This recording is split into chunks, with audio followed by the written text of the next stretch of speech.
कैसे हैं मित्रों, नमस्कार। स्वागत है आपका मेरे कॉमिक्स यूट्यूब चैनल में।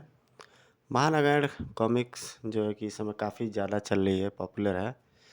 तो इस बार मैंने इसे सोचा कि इसे ही अपलोड करके, हालांकि इसका 17 मिनट का मैं एक वीडियो डाल चुका हूँ, जो आप मेरे प्लेलिस्ट में देख सकते हैं। ये शायद 8वें या 9वें नंबर पे होगी।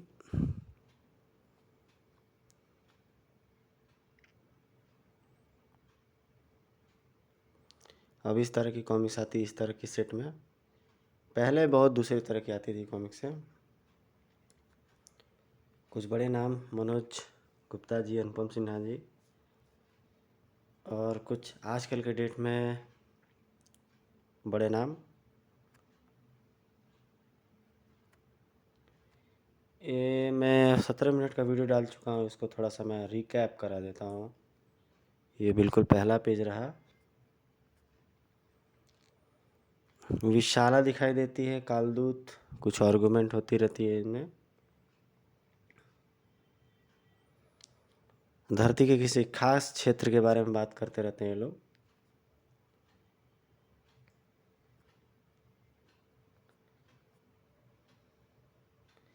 पता नहीं किस सीरीज से विशाला जो है कि कालदूत के साथ हो गई, वरना ये कालदूत के हमेशा अगेंस्ट रहती थी।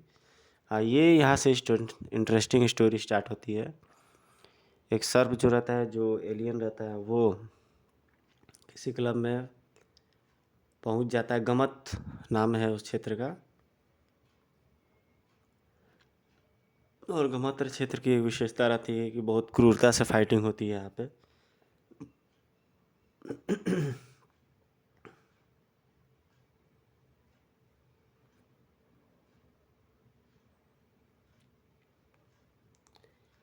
कई सारे लोगों को ये सब डिफीट करते रहते हैं, बड़ी बुरी तरीके से इसमें फाइटिंग होती है। और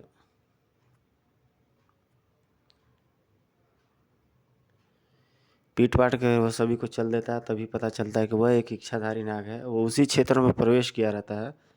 अब ये पूरी तरह से क्लियर नहीं है कि गमत क्षेत्र में वो किस लिए प्रवेश करता है।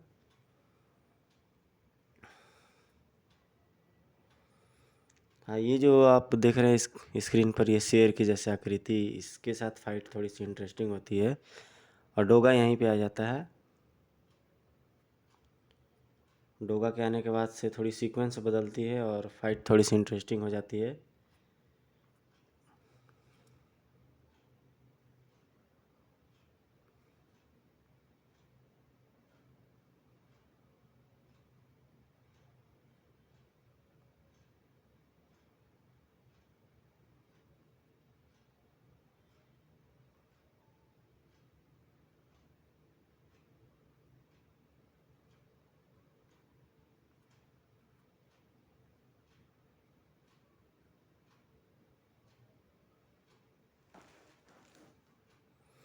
तो ये डोगा से फाइटिंग होती है। डोगा बड़ा क्रूरता से फाइट करता है, इन्हें सभी हार को हरा देता है।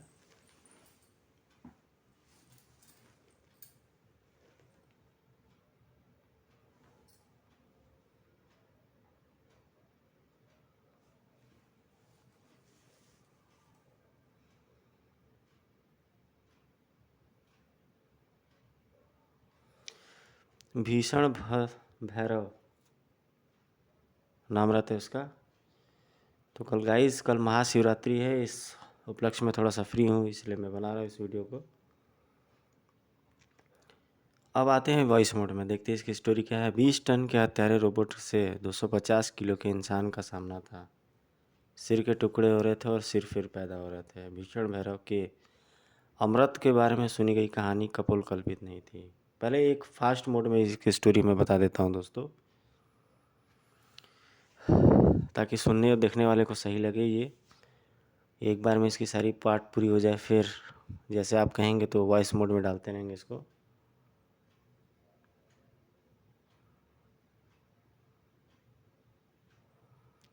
एक दिल दहला देने वाली गर्जना के बाद 20 टन भारी मशीन के गिरने की ध्वनि ने गमत की इमारतों के सारे शीशे चटका दिए। रोबोट ग्लेडिएटर में चीखने का प्रोग्राम तो था, पर उसको प्रयोग में लाने का मौका उसको नहीं मिला।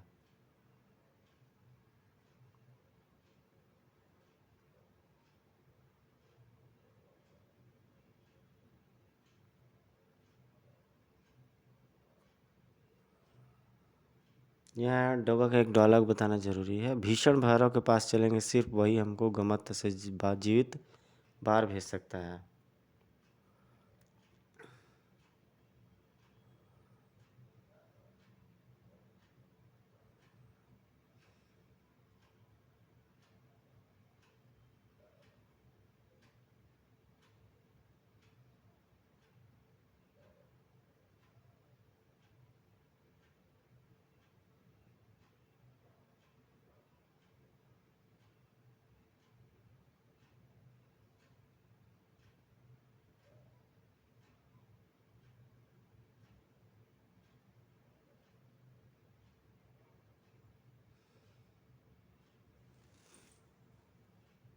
क्योंकि ये लंबी कॉमिक्स, इसलिए दोस्तों इसको थोड़ा सा मैं फास्ट मोड में डाल रहा हूँ, जिसको कि आप वॉइस मोड में से देख करके पिक्चर मोड में आप इंजॉय कर सकते हैं। इसके बीच बीच में इंटरेस्टिंग स्टोरी को मैं बताता रहूँगा। भीषण भैरव की दोनों बातें गलत थी, न डाटा बाहर गया था और न ही उसका हेलीकॉप्टर अभी तक मैग्नेटिक एक शील्ड में था।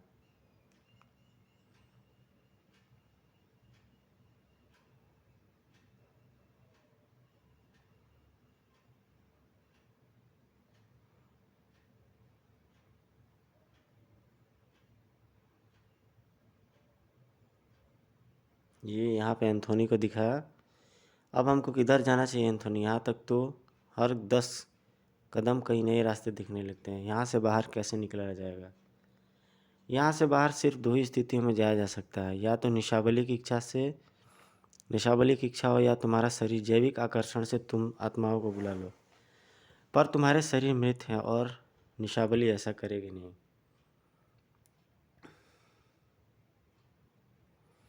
यहाँ पे सभी सुपर हीरोज एक साथ, नागराज, ध्रुव, लेडी नागराज भी।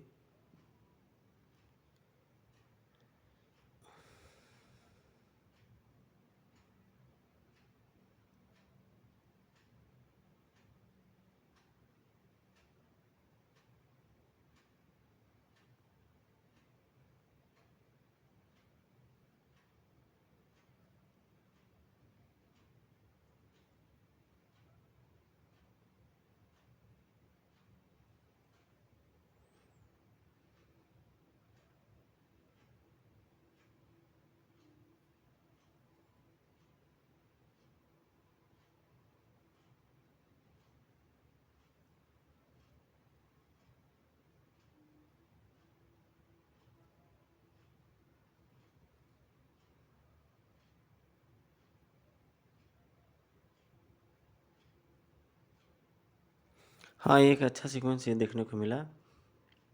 मैं वापस सहस्त्रकाल गृह में नहीं जाऊंगा एंथोनी, अभी नहीं। ये ऋचा की, ब्लैक कैट की आत्मा है। ऋचा जैसी करोड़ों आत्माएं बंदी हैं यहाँ। तुम जाओ, अगर गया तो यहाँ से जाने वाली आखिरी आत्मा मेरी होगी। आत्मा हो तुम, तुम्हारे पास कोई भी शक्ति नहीं है। तुम सब मिलकर एक सोल हंटर को भी नहीं रोक सकते, और यहाँ पर लाखों सोल हंटर हैं। तो ये अच्छा टाइम पास है। सहस्त्र काल गृह में मैं अब बोर हो गया था, अब कुछ ऊर्जा आएगी। हम सब तुम्हारे साथ हैं ध्रुव, जाएंगे तो सब, वरना कोई नहीं। अब तुम लोगों ने ठान लिया है तो मैं तुम्हारे निर्णय के साथ हूँ, पर याद रखना, ये वो जगह है जहाँ पर आत्मा का सफ़र रुकता नहीं, बल्कि आत्मा का अस्तित्व ही समाप्त हो जाता है।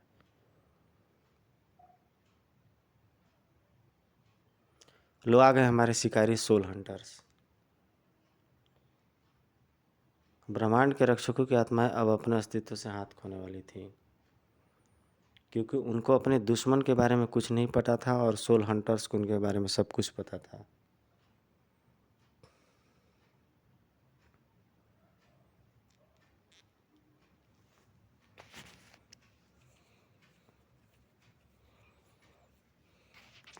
और अब सोल हंटर्स से पुण्यात्माओं को निगलने का सब्र नहीं हो रहा था।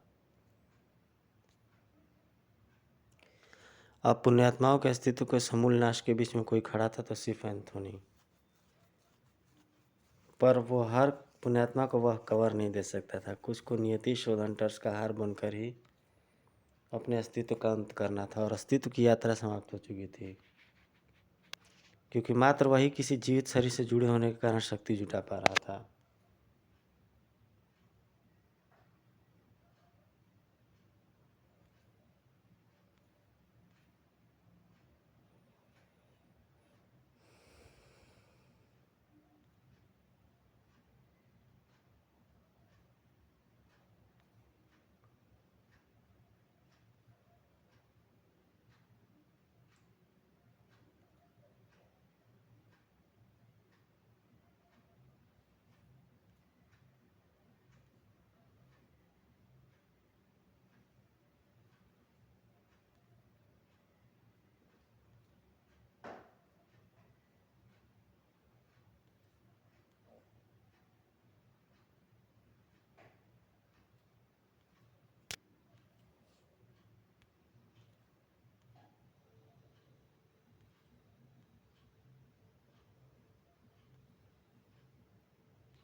पर मिलन के साथ विछो भी आता है। चलो ध्रुव, समय कम है। जब तक शारीरिक शक्तियों से तुम पुण्यात्माओं का संपर्क है, तब तक हमें मृत्यु लोक का रास्ता तय कर लेना चाहिए। ब्लैक कैट के कारण ही इतनी आत्माओं का अस्तित्व नष्ट होने से बचाया ध्रुव। अब तुम यह नहीं सोचोगे कि ब्लैक कैट के लिए तुम कभी कुछ नहीं कर पाए।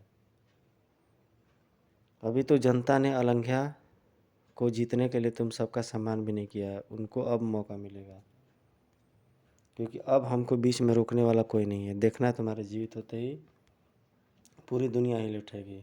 वे आ रहे हैं। कौन? पुण्यात्मा है, लेकिन अभी इनके शरीर के अंदर के विषाणु पूरी तरह गए नहीं हैं।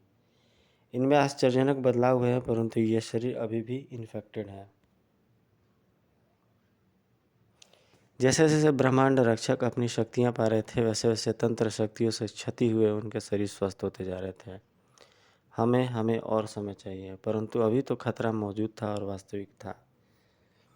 ओह, ये अग्नि स्तंभ क्या है? ये तो इन शरीरों को खाक कर देगा।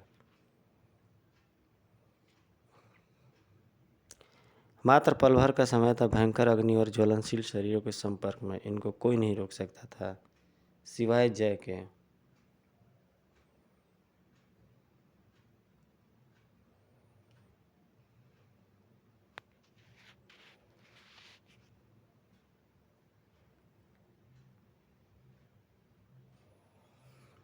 यहाँ पर शक्ति का आगमन होता है।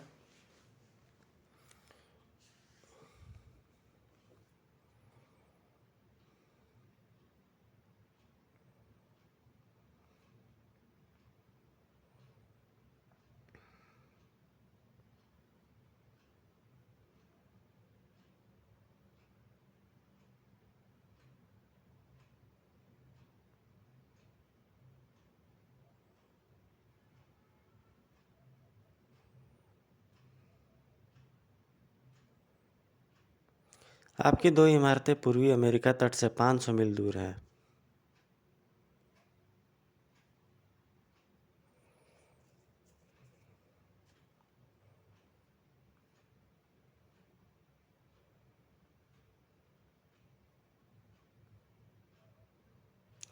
हमारा भवन 33 दक्षिण अफ्रीका तट के पास है और यहाँ कोई गोताखोरी स्पर्धा हो रही है। और यहाँ पर कुछ डायलॉग कन्वर्सेशन दिखाई देता है स्वर्ण नगरी के कुछ मानवों के बीच में। दैव सदैव ही निर्णय सही लेते हैं। मुझे अपनी तंत्र रक्षा टीम से संपर्क करना होगा। कालीवान बोल रहा हूँ, देवों की स्वर्ण नगरी खतरे में है। दक्षिण अफ्रीकी तट के पास भवन संख्या 33 को माया तंत्र ऊर्जा से अदृश्य करना है। हमारे पास कुछ क्षणों का समय है, इसलिए कोई ना कोई तरीका तो अपनाना ही होगा।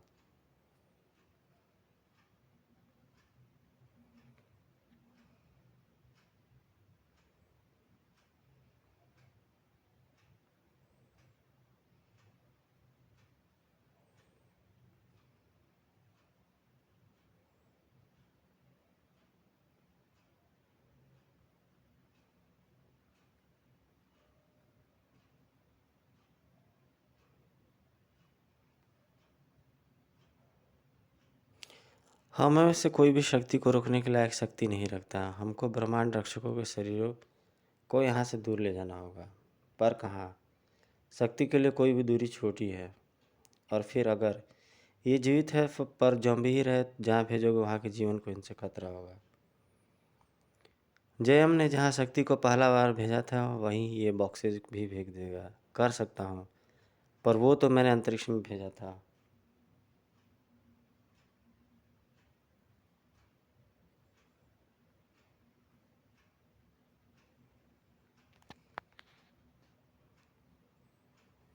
ये सभी कैरेक्टर्स के बाल रूप हैं, धनंजय, ध्रुव वगैरह वगैरह। और ये रहा नागपाशा और गुरुदेव का। इसी वक्त तिलिस्म द्वारा सुरक्षित, परंतु जल प्लवित तक्षक नगरी में हमारे अलावा कोई और भी समय धारा में है गुरुदेव। अगर उसने बाहर जाकर जंगन जागृत को हटा दिया तो हम भी यहीं फंस कर रह जाएंगे। तुम तो मर कर निकल भी लोगे, पर मैं तो मर हूँ, मेरा क्या होगा? तुझे पता है कि वो गुप्त धारा में आया है? कैसे आया है? नहीं ना? फिर इसको कैसे पता चलेगा कि हम कैसे आए हैं?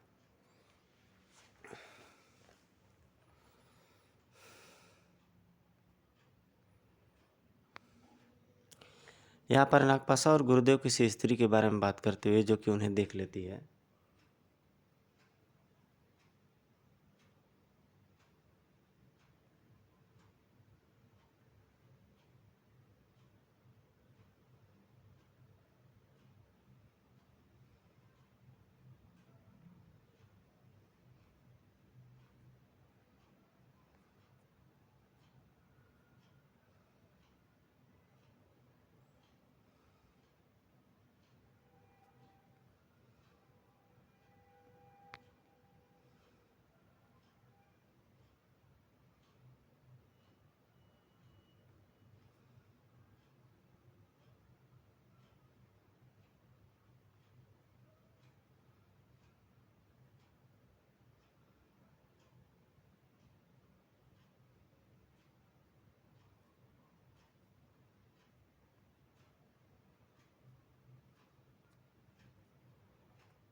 मुझे फिर भी भय है, मुझे वचन दें।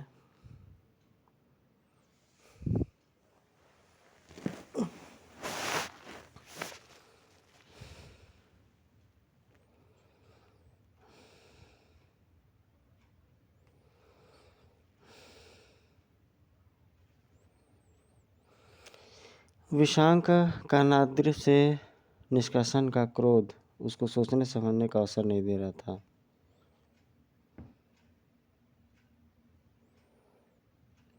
यह क्षेत्र धूम्राक्ष की निगरानी में है। यहाँ वार करने का साहस तो ईश्वर भी नहीं करते। तो यहाँ विषांक और धूम्राक्ष की टकराई होते हुए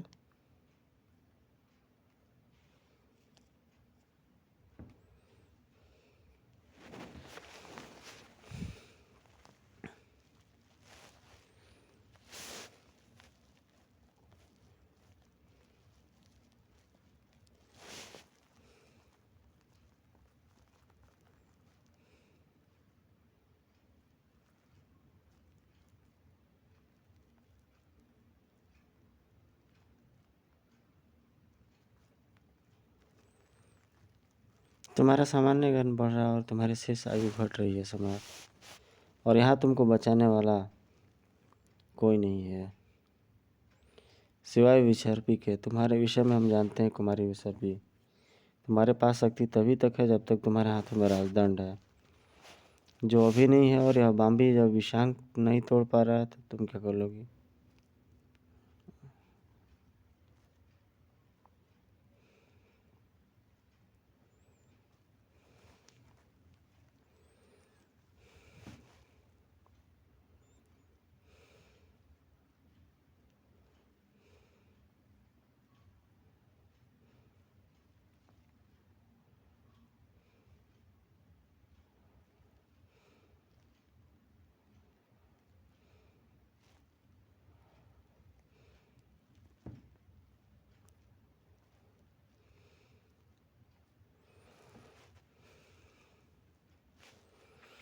यहाँ पे कालदूत के साथ कुछ क्वेश्चन कन्वर्सेशन होते हुए विसर्पी के साथ आई थिंक।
लौट जा, मेरे रहते इस मन को कोई क्षति नहीं पहुंचा सकता।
आगामी जो पाठ है इसका रक्त कंधे पर, उसे जल्दी ही अपलोड मैं कर दूंगा।